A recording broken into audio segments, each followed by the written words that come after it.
सुप्रभात विद्यार्थियों। कल हमने पढ़ा कि अब जो मिठाई वाला था वो किस रूप में आया था, जो खिलौने वाला था वो किस रूप में आया था, मिठाई बेचने के रूप वाला बनकर। ठीक है। और उस वक्त रोहिणी क्या कर रही थी, छत पर अपने घुटनों जितने लंबे जो बाल थे उनको सुखा रही थी और सर्दी का मौसम था। तो अब हम आगे पढ़ेंगे। मिठाई वाले का स्वर उसके लिए परिचित था।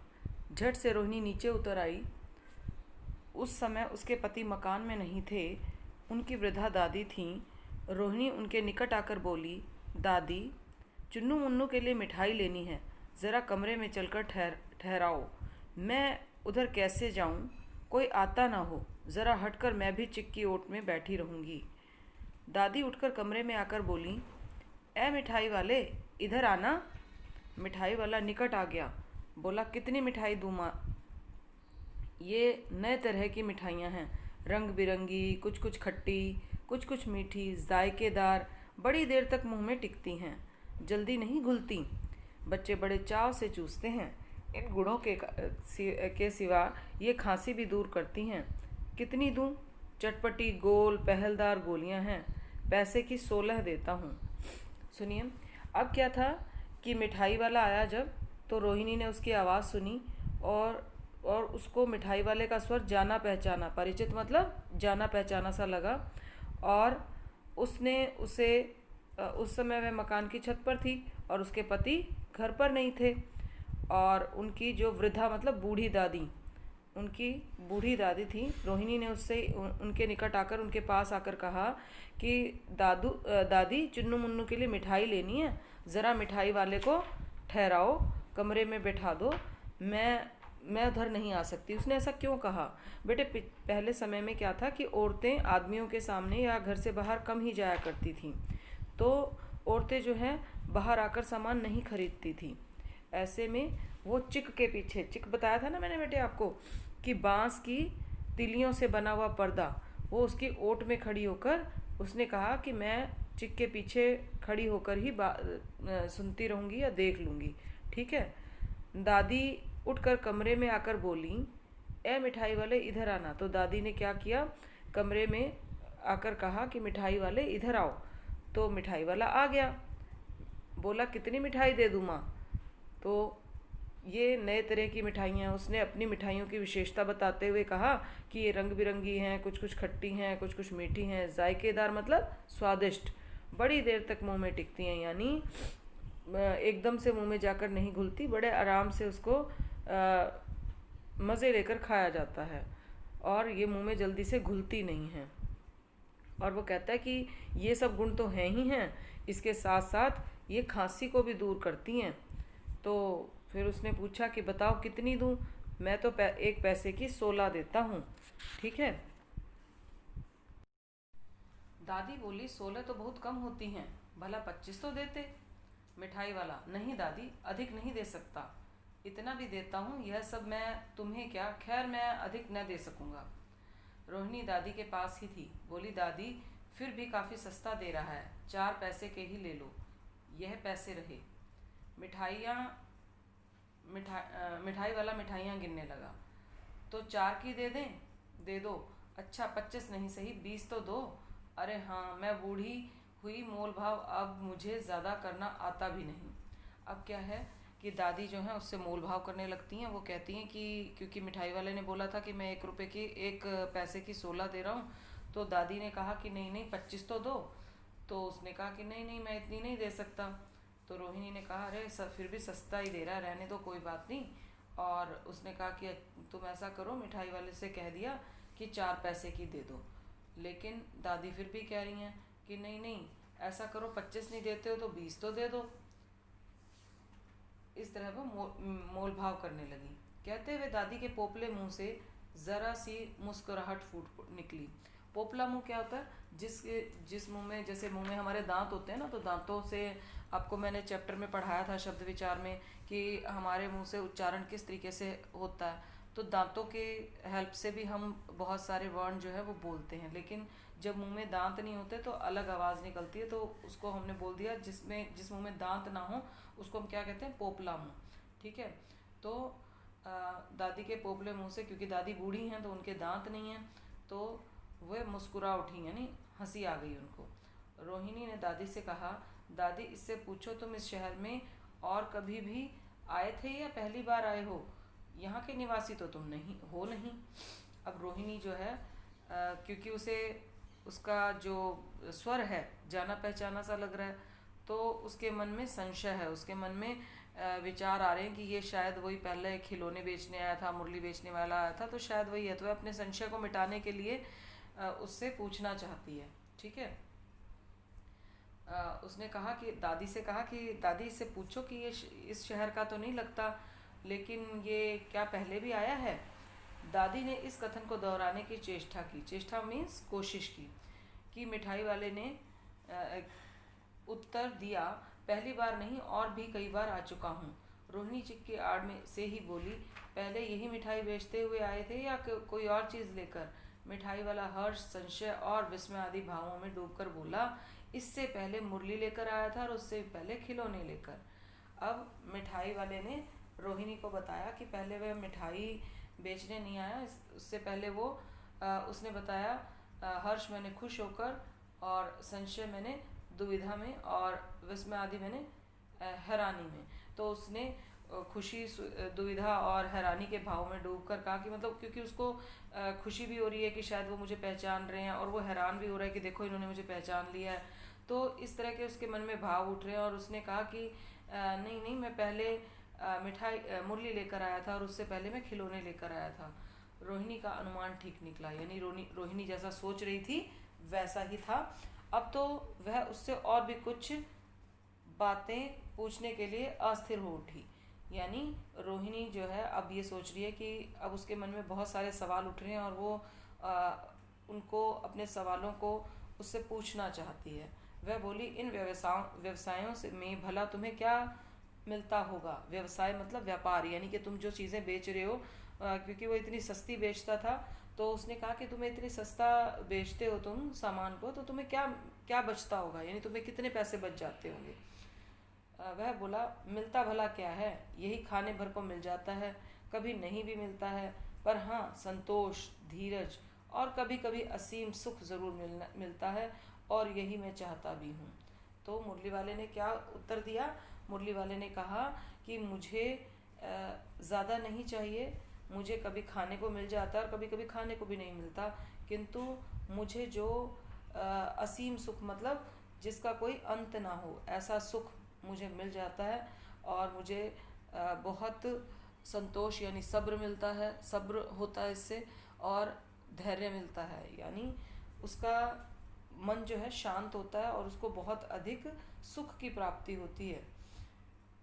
और उसने कहा, मिठाई वाले ने कहा कि मैं यही चाहता हूँ, सो कैसे, वह भी बताओ।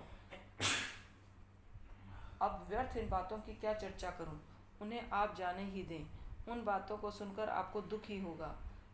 जब इतना बताया है तब और भी बता दो, मैं बहुत उत्सुक हूँ, तुम्हारा हर्जा ना होगा, मिठाई मैं और भी ले लूँगी। अब रोहिणी को जो है बहुत अधिक उत्सुकता हो रही है, वो बहुत अधिक जानने की इच्छुक है। उत्सुक मैंने जानने की इच्छा रखना, वो बहुत अधिक उसके अंदर जिज्ञासा जो है वो उत्पन्न हो रही है कि ये आखिर इतनी सस्ती मिठाई या सामान जो है, वो सब चीज़ें इतनी सस्ती क्यों बेचता है, इसके पीछे क्या रीज़न है, क्या कारण है, तो वो उसको जानना चाहती है। किंतु मिठाई वाले ने कहा कि छोड़ो इन बातों को, कुछ नहीं रखा, तुम्हें केवल दुख ही होगा। व्यर्थ मैंने केवल दुख ही होगा, इसलिए बेकार में तुम्हें दुख होगा। व्यर्थ मैंने बेकार, कि तुम्हें बेकार में दुख होगा, छोड़ो इन बातों को। तो रोहिणी को लगा कि शायद वो ये सोच रहा है कि इसका समय खराब हो रहा है, तो उसने कहा कि तुम्हारा मैं हर्जा यानी तुम्हारी हानि नहीं होने दूंगी, तुम्हें लॉस नहीं होने दूंगी, तुम चिंता मत करो, मैं मिठाइयाँ और खरीद लूँगी। अतिशय गंभीरता के साथ मिठाई वाले ने कहा, मैं भी अपने नगर का एक प्रतिष्ठित आदमी था। प्रतिष्ठित मतलब जाना माना, यानी पॉपुलर। मकान, व्यवसाय, गाड़ी घोड़े, नौकर चाकर, सभी कुछ था। स्त्री थी, छोटे छोटे 2 बच्चे भी थे। मेरा वह सोने का संसार था।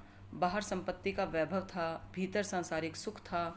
स्त्री सुंदर थी, मेरी प्राण थी। बच्चे ऐसे सुंदर थे जैसे सोने के सजीव खिलौने। उनकी अटखेलियों के मारे घर में कोलाहल मचा रहता था। समय की गति, विधाता की लीला, अब कोई नहीं है। दादी प्राण निकाले नहीं निकले, इसलिए अपने इन बच्चों की खोज में निकला हूँ। वे सब अंत में होंगे तो यहीं कहीं, आखिर कहीं न जन्मे हों, कहीं ना कहीं तो जन्मे ही होंगे। इस तरह उस तरह रहता, घुल घुल कर मरता, इस तरह सुख संतोष के साथ मरूंगा। इस तरह के जीवन में कभी कभी अपने उन बच्चों की एक झलक सी मिल जाती है। ऐसा जान पड़ता है जैसे वे इन्हीं में उछल उछल कर हंस खेल रहे हैं। पैसों की कमी थोड़ा ही है, आपकी दया से पैसे तो काफ़ी हैं, जो नहीं है इस तरह उसी को पा जाता हूँ। अब जो मिठाई वाला है बहुत दुखी है और वो अपने कारण बता रहा है, इन व्यवसायों को अपनाने का, इस व्यापार को करने का वो कारण बता रहा है। उसने बताया कि उसके पास धन वैभव की, पैसे की कोई कमी नहीं थी। नौकर चाकर भी थे, गाड़ी घोड़े भी थे, सब कुछ था, मकान था अपना, अपनी उसकी एक पत्नी थी, उसके 2 बच्चे थे, बहुत सुंदर थे वे बच्चे, और उसे सभी सुख प्राप्त थे, चाहे वो सांसारिक यानी संसार का हो, चाहे घर का यानी के परिवार का भी उसको। और क्योंकि धन वैभव की कोई कमी नहीं थी तो उसे हर तरह का सुख प्राप्त था। किंतु भगवान की लीला कहें तो ऐसा हुआ, कुछ समय बाद किसी कारण से वे मृत्यु को प्राप्त हो गए। वे अब इस संसार में नहीं हैं, इसलिए अब वो क्या है, परेशान है। और उसने दुखी ना होकर उसने क्या कहा कि इस तरह रहता, घुल घुल कर मरता, यानी अगर मैं दुखी रहता और सोच सोच कर परेशान होता रहता कि मेरे साथ ये क्या किया परमात्मा ने, भगवान ने मेरे साथ भगवान ने ऐसी लीला क्यों खेली, तो मैं घुल घुल कर ही मरता, यानी दुख में ही मर जाता। किंतु उसने क्या रास्ता निकाला, उसने ये व्यवसाय अपनाए। क्यों व्यवसाय अपनाए, ये इसका क्या कारण था? उसने इस व्यवसाय को इसलिए अपनाया क्योंकि आपने देखा कि वो पहले खिलौने बेचने आया, फिर वो मुरली बेचने आया, और उसके बाद वो मिठाई बेचने आया। तो ये तीनों चीज़ें ही बच्चों को बहुत पसंद होती हैं। तो इस तरह से वो बच्चों को अपने नज़दीक पाता था और उसे लगता था कि बच्चे जो हैं मेरे आसपास ही कहीं हैं। और उन बच्चों को देखकर उसे, उन बच्चों में, जो गली के बच्चे उसके पास आकर इकट्ठे हो जाते थे सामान लेने के लिए, उन बच्चों में उसे अपने बच्चों की छवि दिखाई देती थी, जिससे उसे अपना आत्मिक सुख प्राप्त होता था। यानी उसे अंदर से वो अपने आप को सुखी और संतोष, उसको सब्र मिलता था, उसको बहुत खुशी मिलती थी कि उन बच्चों को देखकर उसे लगता था कि ये ऐसे ही इतने ही बड़े हो जाते मेरे बच्चे, और उन बच्चों में वो अपने बच्चों की छवि देखता था, जिससे वो संतुष्ट होता था। रोहिणी ने जब मिठाई वाले की ओर देखा, उसकी आंखें आंसुओं से तर हैं। इसी समय चुन्नू मुन्नू आ गए। रोहिणी से लिपटकर उसका आंचल पकड़कर बोले, अम्मा मिठाई।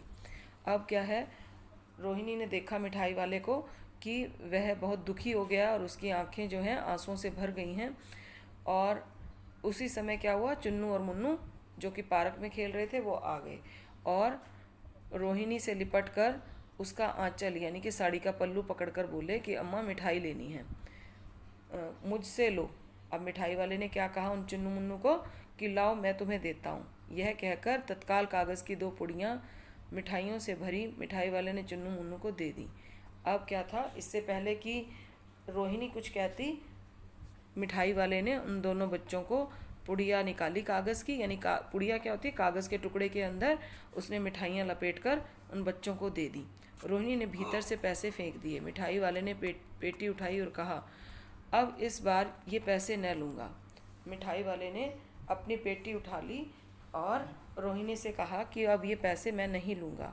दादी बोले, अरे अरे न न, अपने पैसे लिए जा भाई। अब दादी कह रही हैं कि नहीं नहीं, ऐसा नहीं होगा, हम बिना पैसों की मिठाई नहीं लेंगे, तो तुम जो है अपनी मिठाई के पैसे लेते हुए चले जाओ। दादी बोली, अच्छा। तब तक आगे फिर सुनाई पड़ा उसी प्रकार मादक मृदुल स्वर में, मिठाई वाले ने पेटी उठाई और कहा, अब इस बार ये पैसे न लूँगा। दादी बोली, अरे अरे न न, ये पैसे लिए जा भाई। अब मिठाई वाले ने कहा कि मैं जो मैंने चुन्नू मुन्नू को मिठाई दी है उसके पैसे मैं नहीं लूँगा, लेकिन दादी बार बार बोल रही है कि नहीं नहीं मिठाई के पैसे लेकर जाओ। उनकी बात को अनसुनी करके मिठाई वाला निकल गया और तब तक आगे फिर सुनाई पड़ा उसी प्रकार मादक मृदुल स्वर में बच्चों को बहलाने वाला मिठाई वाला। और मिठाई वाला जो है उनकी बात की अनसुनी करके वहाँ से निकल गया और फिर वही मीठी आवाज़ में बोलता हुआ कि बच्चों को बहलाने वाला मिठाई वाला। तो बच्चों आपको ये पाठ समझ में आ गया होगा। बहुत ही अच्छा था ये पाठ, बहुत अच्छी कहानी थी। मन को कुछ चीज़ें इसमें ऐसी लगी कि जैसे उसने कहा कि संसार का जैसे समय की गति, विधाता की लीला, कि हमें समय के सामने और भगवान की लीला के सामने झुकना ही पड़ता है, लेकिन हमें आशावादी होना चाहिए।